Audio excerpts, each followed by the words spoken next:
So, good mornings, ladies and gentlemen, and all participants and our guest speaker. So, I am the new main moderators for everybody now. Yeah, for the second sections. I mean the plenary section. So, yep, we are delighted, yep, to be in the conference as we have a different our guest speaker from different country. Yeah, we appreciate that so much that all the guests and all the participants, all the speakers join us today in order to develop our knowledge and everything. So since we have like 1 or 2 minutes left, so please stay tuned.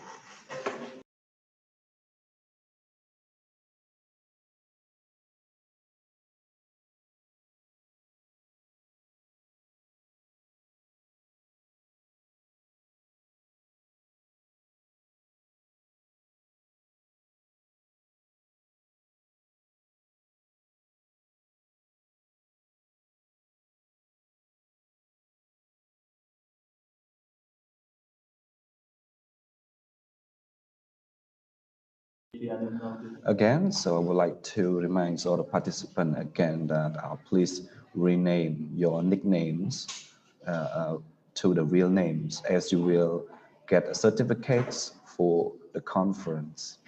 So we hope that the certificate will be useful for you for the further use. And I would like to inform one more that we will drop the link so that you can register your names.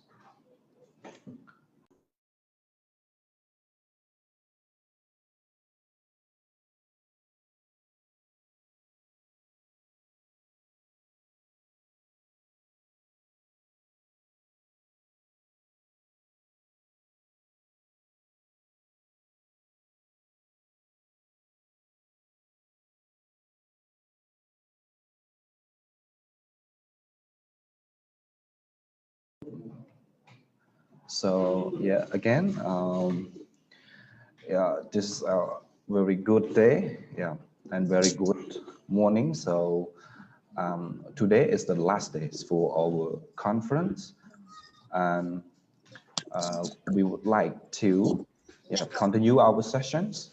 But before the presentation section, we would like to inform again to all the participants that please all the attending mics mute by default when the presentation is occurring.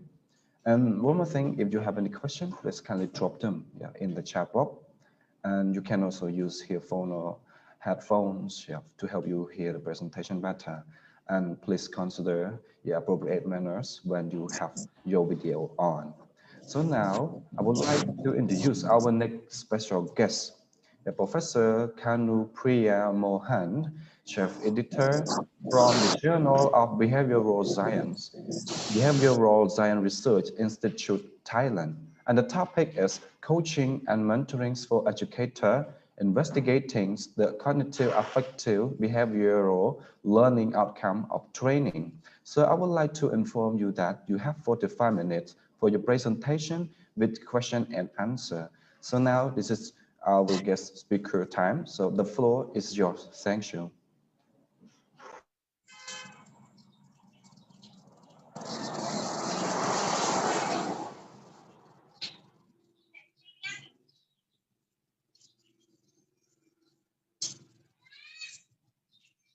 Please, our guest speaker, unmute your microphone. Okay. Thank you. Hello, good morning, everybody. I am very happy to be here on this online platform, and I'm really looking forward to sharing some ideas with all of you today.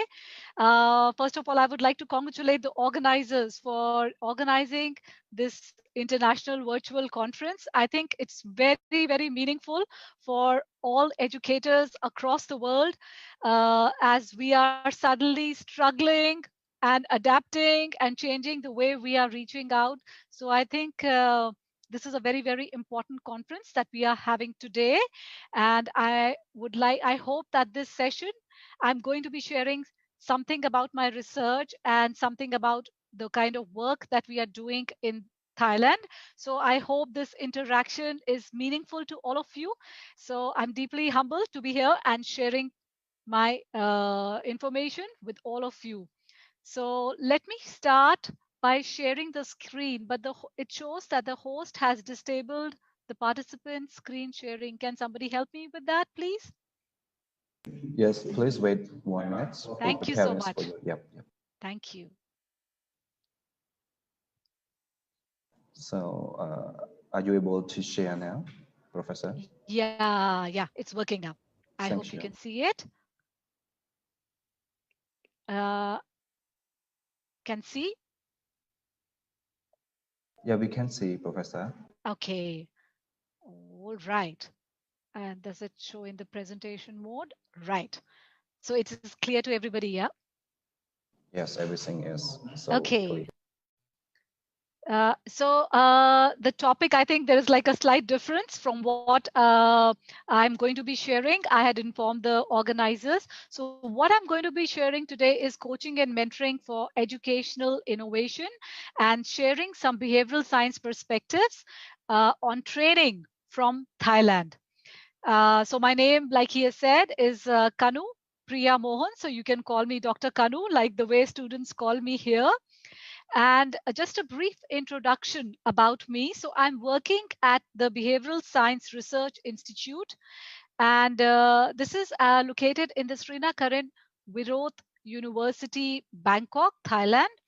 Our institute was established in 1955, so it's over 65 years of being there. And we are offering graduate programs in applied behavioral science research. So we have two levels of program. One is master degree, and the second is doctor of philosophy program. So it's very interesting that though our institute is a full-fledged faculty in the university, we have like three main focuses. So teaching is one important part, but the research is the second equally important part. And the third is application of this research to the individuals and communities and organization. And like you can see from my face, I don't look Thai. Yeah, I'm not Thai. I'm an Indian. And I moved to Thailand about more than 20 years ago. So then I did my PhD at the Behavioral Science Research Institute. And from 2009 onwards, I've been a faculty member here. And during this course in 2011, I underwent or I joined a coaching and mentoring professional course. So I was deeply impacted by this experience. So I went under training for 6 months, and I learned so many valuable information. I think like most of the presenters and the participants in this conference will agree with me that both coaching and mentoring have a deep value, especially in education. So, this coaching and mentoring background and training influenced my teaching practices as well as my personal interactions. And this went on till 2016 and 17. I became a part of the research team at our institute. So this is what I'm going to be sharing today, the research experience about what we actually did. It was about coaching and mentoring of government school teachers as a part of the educational reform process, which was launched by the Ministry of Education in Thailand. So this is just briefly my story. And today I would like to give like this is the overview of the talk or the information that I would like to share with all of you. So, something about the background, theoretical perspectives about the research and the implication for the current times. So, as we all know, the pandemic has changed education in a deeply deeply impacted way, and this is not just going to impact how we teach or how educators are dealing with the problems as of now, but probably looks to have an impact over the next few years as well. So as we all know, there have been several researchers as this conference has also been sharing, initiated across different countries. And what I'm going to be doing is sharing the implications of my research for education in this new normal times. Uh, Importantly, that I would like to share is a behavioral science perspective that we follow at our institute, and how we apply the research findings to develop some interventions in innovations in education. So as we all know that this the goal for education is a very important part of United Nations SDG, the Sustainable Development Goals. So we can't. It's the point is that education is really really important, and I have taken this picture from the website of the United Nations SDG, and they have noted down that what a deep impact has been exacerbated by COVID 19, especially in the low income countries. Children's school completion rate has dropped, like it's only 79% and 34% in the poorest of households. And over 200 million children will be out of school if we don't react now. So, the goal of being inclusive and equitable quality of education, it was already slow, and it has been deeply impacted by the COVID situation. So this is something serious. This is the background that we are existing in right now. UNESCO also notes that there was already some gap in finances, and all the closures of schools have a big risk or a big impact on the schooling of children. There was a editorial in the Lancet, which is a famous journal, and they said that the aim of SDG 4 also looks likely to be missed, with a projection that more than 200 million children will be out of education by 2013. And most of the children have been deprived of formal education during COVID-19 outbreak. And this legacy could threaten the SDG's underlying ambition to leave no one behind. So it's a serious situation that we are facing. But yeah, we are educators. We don't give up. We try to do something to change it. So I would like to share some important key theoretical underpinnings of the research based sharing that I would like to present today. So, one of them is about behavioral science perspectives. So, in terms of what we are doing at Thailand, we have an interdisciplinary approach of understanding behavior of people. Along with it, we had applied behavioral science knowledge. So, whatever knowledge we are creating, we try to apply. Another important aspect of the theoretical underpinnings is coaching and mentoring and its links with the educational reform. So, the scope of this presentation is not that big, but I think I have heard some presentations yesterday, and they have already been talking about how coaching and mentoring, how teachers, how educators are already using coaching and mentoring in the new normal time. But I think coaching and mentoring are very important if we really want to reform education, or we want to give a new direction after the COVID. So, another aspect that I'm going to be talking about, of course, is the coaching and mentoring training of educators. So, how to develop training programs, training evaluation, and applications of the training in new normal times.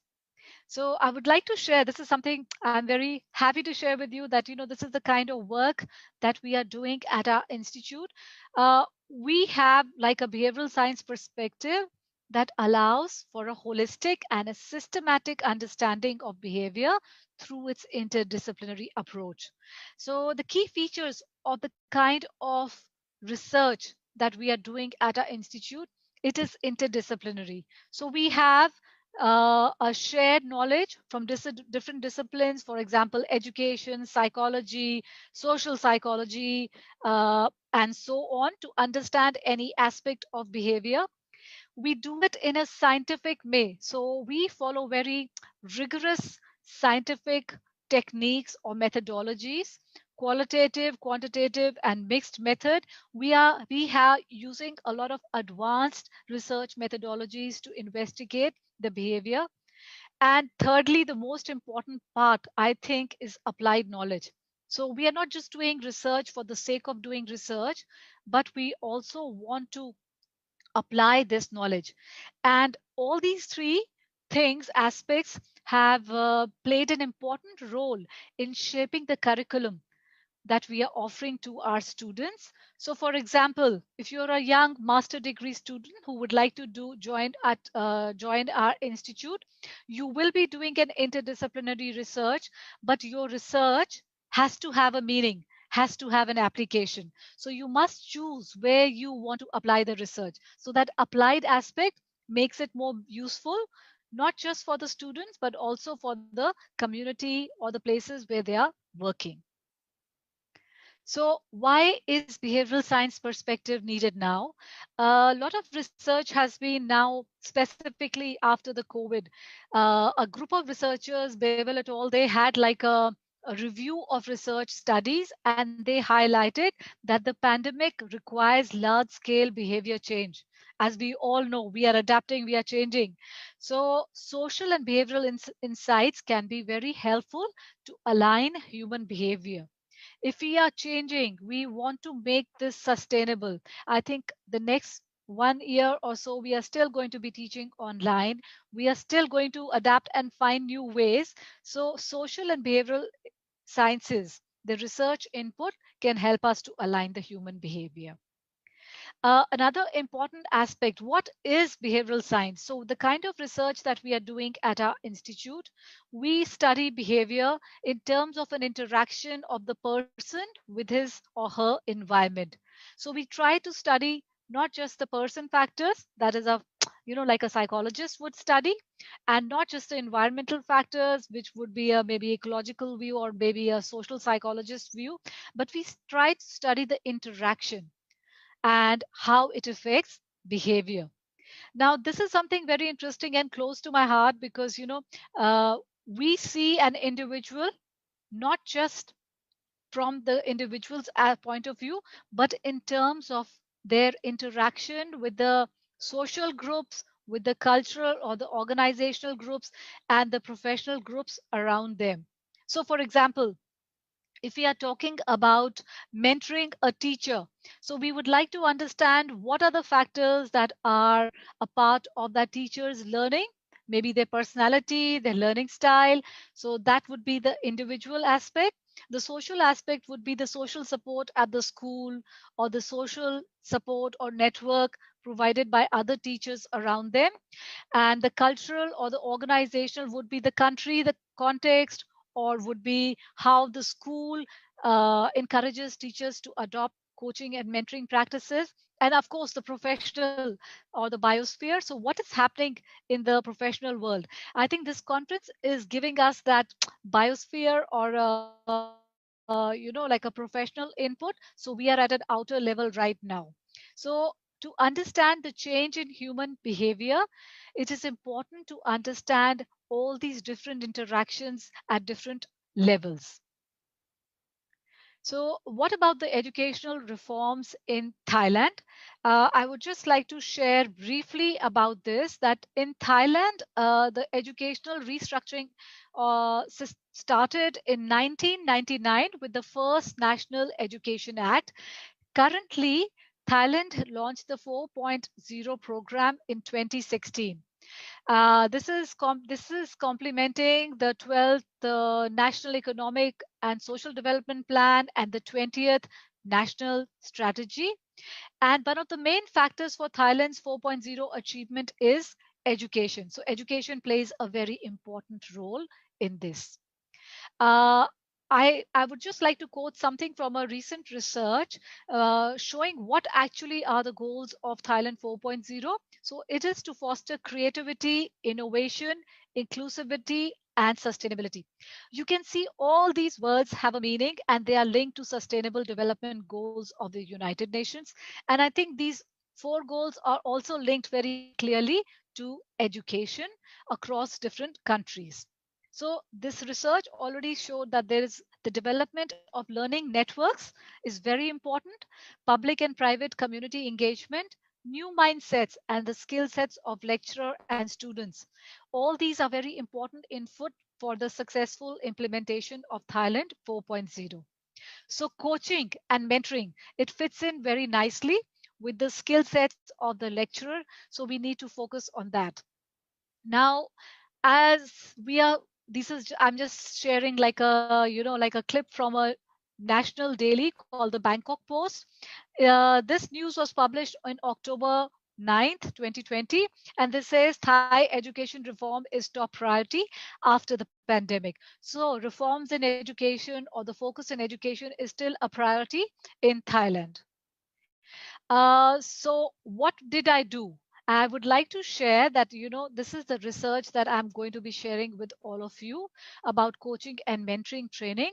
During the second decade of the educational reform in 2009 and 20 till 2018, a project was launched by the Ministry of Education, and this was specifically called the Education Reform and Coaching Lab for public schools in various provinces of Thailand. The project goal was very, very interesting. It was to train government school teachers to develop learner centered teaching pedagogies. And the way they wanted them to do it was to develop the coaching and mentoring skills and apply them to the innovative learning techniques such as problem based learning, project based learning, and developing professional learning communities. So, this was like a very ambitious goal, but I think it was very meaningful, especially at the stage where Thailand was. And the Behavioral Science Research Institute, the institute where I'm working, was awarded a sub project. So there were many research groups which participated and developed proposals for this project. And we were awarded a sub project which was to handle this goal in 5 provinces of Thailand. So I became a part of the project team at the Science Research Institute. So, as we all know, that there is the value of coaching and mentoring in reform is very, very, very important because it has an impact at multi levels: the students, teachers, schools, and managements. And it is important to involve all the stakeholders for a effective reform process. So, what was the significance of this research? So, as we can see, it was specifically launched in the context of Thailand, and it was linked to achieving the Sustainable Development Goal number 4.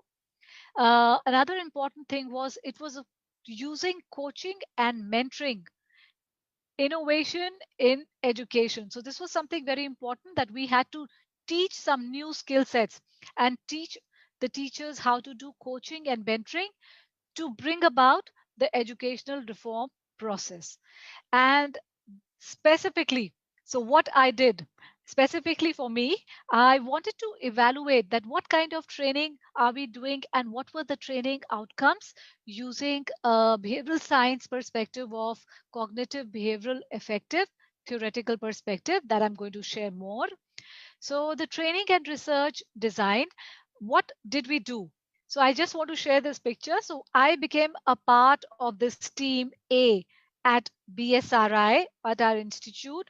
I became like a trainer for the master trainers. So this team A was a master trainer, and we taught them about coaching and mentoring. So the way we trained them, not taught them, but the way we trained them about coaching and mentoring, we use very many different ways or methods, such as it was not just, of course, it was a bit of telling them some theories behind coaching, some theories behind mentoring, but then we had role play, we had like a problem based learning, we have project based learning, and we helped these master trainers to develop their skills on 2 different levels. One was about coaching and mentoring, and the second was about using implementing the innovative teaching techniques such as project based learning, problem based learning, or setting up the professional learning communities. So this master trainers, they then taught the team B. Team B were like head of schools, head of provincial education, and some head of like a science department or a maths department at a school. So this team B then became the trainers for the actual teachers in the schools, and the teachers were then taught about coaching and mentoring and how to support the education for the students. So it seemed it was like a very complicated process, but I am glad to share with you that we were quite successful in reaching out and developing a model that we could share with the other schools, actual users, with the students eventually. So my focus was actually to evaluate the training outcomes. So because I was just like a master trainer, and since I'm from India, I don't speak so much Thai. So my training, I was like the part of the training group of the master trainers. So I wanted to find out how, what were the training outcomes of this process. So I used a mixed method research investigation. And what is CBA? So I wanted to use Krager, Ford, and Salas's theory of developing, of assessing the learning outcomes in terms of the three dimensions, which are cognitive, behavioral, and effective. So if you are teaching our trainers, we are teaching, I was teaching the master trainers, or we are facilitating the understanding of master trainers about coaching and mentoring. I wanted to evaluate what are the cognitive, what are the behavioral changes, what are the effective level changes that they were experiencing during this training process. So I designed like a mixed method research. This was based on the sequential explanatory design by Creswell, and there were four research objectives that I designed at that time. In the phase one was quantitative, and I took a survey instrument to evaluate the relationship between variables. And the method was simple because the sample size was only 15. The sample size was only 15 because the master trainers were only 15. And in the second phase was a qualitative, in which I took semi-structured in-depth interviews of the master trainers and did content analysis of these interviews. The participants were 11. So who were the master trainers? You would like to know? The master trainers were teachers, students, and educators from the Srinagar Viroth University and from our institute. So this was the quantitative framework that I wanted to evaluate. I wanted to see that do the learner characteristics and the instructional characteristics have an impact on the trainer's learning outcomes or not? And does the work task motivation play an important role in this? So while we are looking at this picture, I would like to tell you that, uh, as we can hypothesize, we can see that, of course, learning characteristics would have an impact on training outcomes and instructional characteristics as well.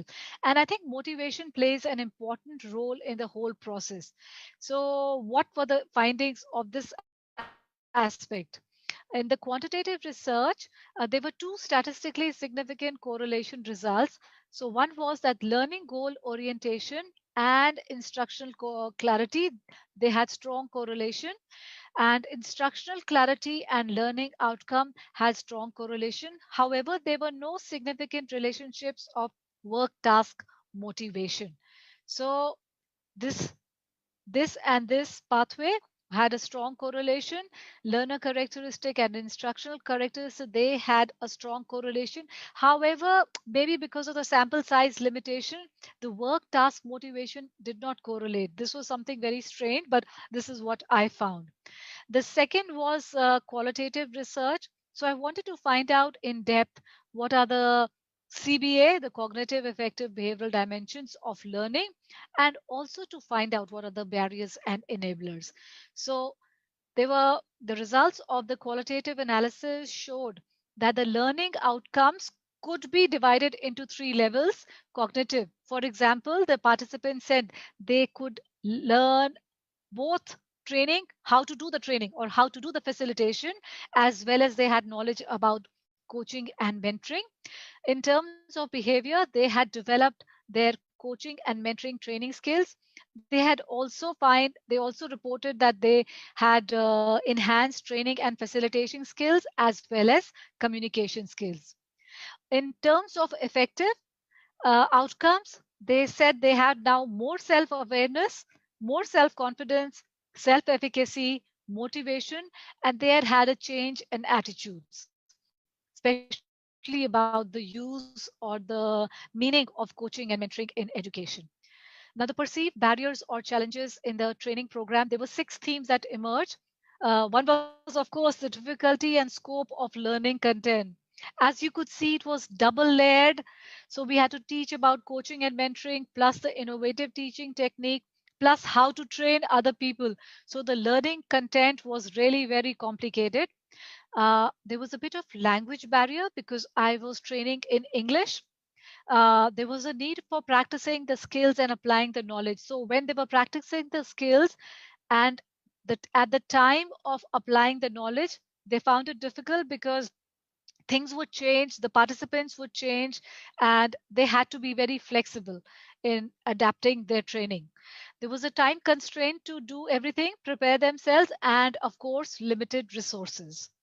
In terms of perceived factors that enable the learning outcomes, uh, very important was the teamwork and the team spirit between these master trainers, the project leadership and the management. An important part was planning for the training. And they mentioned that about their personal factors, their attitudes towards learning, attitudes towards participation, and spirituality. So this is something, spirituality is not religious space, but more of a purpose that they wanted to contribute to the education in Thailand. They wanted to bring about some change in education, a sense of purpose which is higher than their own personal needs. So what can we conclude from this research? So we can see that a behavioral science approach is useful in developing training programs in the field of education reform. Coaching and mentoring training in educational context needs detailed investigation of the context. It needs careful planning. It needs the support of stakeholders and flexibility in implementation to match the different contexts. And third is the training evaluation. So it's very useful if we can measure the outcomes of training in terms of the 3 dimensions of cognitive, effective, and behavioral skill development. And using a mixed method research design can be very valuable. Uh, so what are we doing right now? I would like to go on to the emerging areas. What is right now the situation in with the COVID-19 and how it has impacted education? There have been sudden changes. I'm sharing some screenshots. This is from March 18th this year. So all schools were ordered to be closed from Wednesday. Suddenly, this announcement comes on 17th of March, and all schools went to a lockdown in Thailand. And on July 1st, all schools reopened again because Thailand was quite successful in able to control the spread of COVID-19, and the teachers and students then adjusted to the new normals. So when the schools opened, this picture shows the children were supposed to wear masks and shields and be socially distant and have all the precautions, and the schools were opened with all these precautions and care. So gradually the education, face-to-face education, went back in Thailand. But it has, of course, impacted education in a very, very deep way. So, what is happening in terms of coaching and mentoring of in the field of education in the new normal? I think we have had some wonderful papers and wonderful presentations over the last 3 days. So we understand that a lot of very good work is being done right now. I just wanted to share this that some of the researchers already show that mentoring of new educators in the new core normal or COVID era is very, very important. Researchers also showing this. And mentors and coaches need to understand the importance of background or the context to provide appropriate support. And it is very important that this support must be carefully judged. So we as educators and practitioners of coaching and mentoring, we have to understand the background, understand the needs of other teachers or other people in the education field, and we have to adapt. So this is something what COVID has taught us, and obviously now the research based evidence also shows that we really learn to adapt very quickly, and coaching and mentoring could be both very important tools in this process. So, what are the implications of this research? in the current times. I think this research is important in terms three different ways that I look at, and maybe there are many more. And what I like to summarize is that in terms of coaching and mentoring training development, on terms of professional level and national policy level. So I think behavioral science perspectives are very important, that we take into account the person environment interaction. We should involve stakeholders. We need flexible training, needs assessment, and we need to evaluate the training outcomes of coaching and mentoring using the cognitive behavioral effective outcomes theoretical model.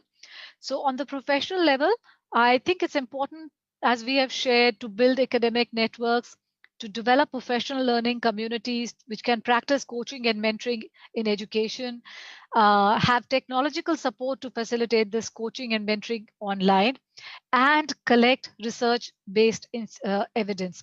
For me, as a researcher from the behavioral science research, I think this is something very important, that we collect this information and share it, which can be very useful to other people. So, at a national policy level, the policy guidelines for educational reforms during and post COVID should include coaching and mentoring. uh, it should be encouraging research and research teams and research collaborations across different countries. There should be enough support for educators and practitioners to connect and link and share.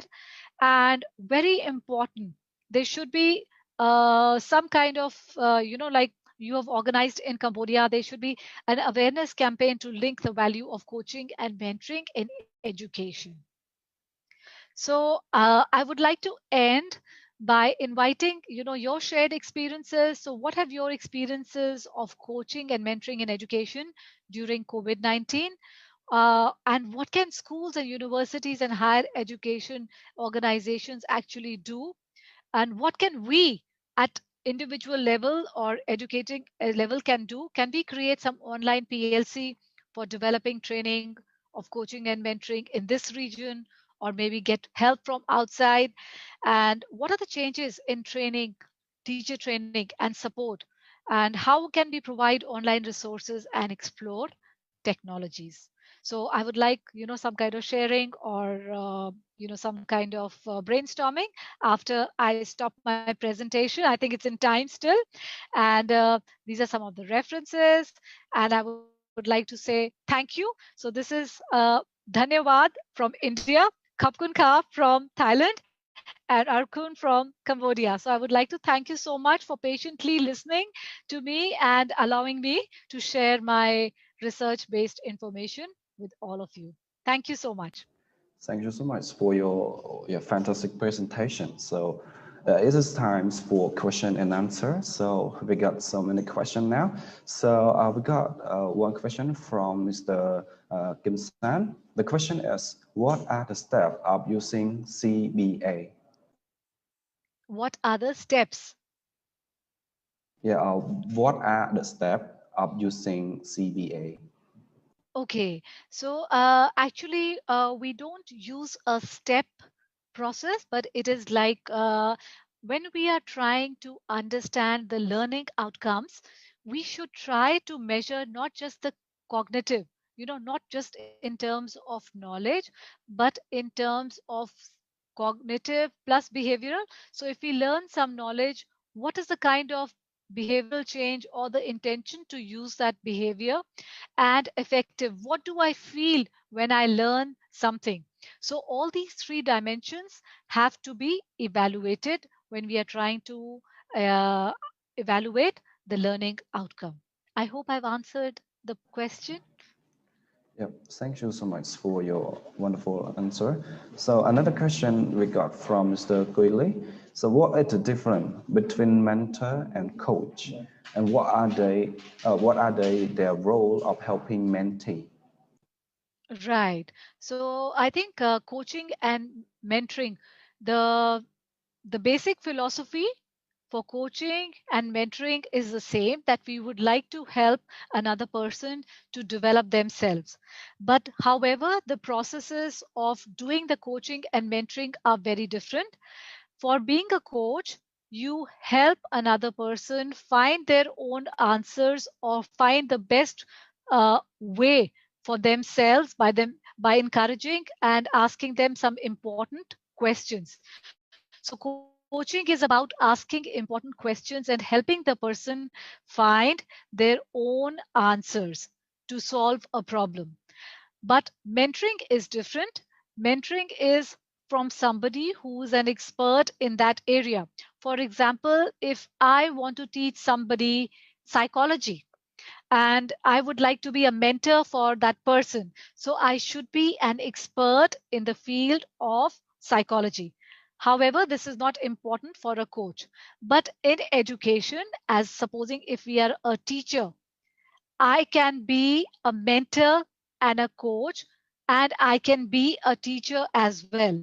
Sometimes we need to just teach or, you know, pass on some knowledge. For example, a theory or a research method. And at that time, teaching is important. However, if I want to encourage the person to develop personally, I can be a coach. I can inspire them or ask them meaningful questions to develop their research processes, and I can also use mentoring to support them in this journey. So I can have like a long term relationship. So the biggest difference in coaching and mentoring is also this, that a coach can be working with you for a short term, but a mentor can be a long term relationship. Thank you so much. So we got another question from Mr. William. So the question is, which coaching and mentoring model do you use? And how could your coaching and mentoring complement each other? So this is the first question. And okay, he also has another question, but please answer this question first then. Okay. So actually, I think when we started doing the training, when I was training this group of master trainers, we used a very simple model, which is the GROW model, and we used the GROW model for both coaching and mentoring. Now we were very clear that when we were doing the training, we wanted to differentiate. So coaching was separate and mentoring was separate. We wanted our master trainers to develop the skills in coaching and mentoring, but we followed the GROW model. And may I ask you the second part of the question? Sorry. So the other question is, does your project benefit both inset and preset? How could this support student teacher at teacher training institution? Okay. So this project that we did, actually, it supported the teachers who were working in the public schools or the government schools in Thailand in different provinces. And at the beginning, it was the primary schools and the middle school level teachers who were already teaching. So some of them we did not select that they are like new teachers or old teachers. We just invited all the teachers to join in this project. And I'm glad to share with you that, even after our project finished, because we were just going to be the master trainers for training those teachers, some of the teachers in some of the provinces, they have made like a professional learning communities, and they are still practicing coaching and mentoring. So I think the learning, what they did was quite useful to them. However, COVID has changed the situation, unfortunately, and it brought a break into the face to face interactions that we were giving. I hope that answers the question. Thank you so much. So another question is from Im Som On. So the question is, which coaching and mentoring have you been using more effectively? Which coaching and mentoring? Uh, I think I have been using both since I'm also a teacher. So I have been using coaching as a part of my teaching inside the classrooms.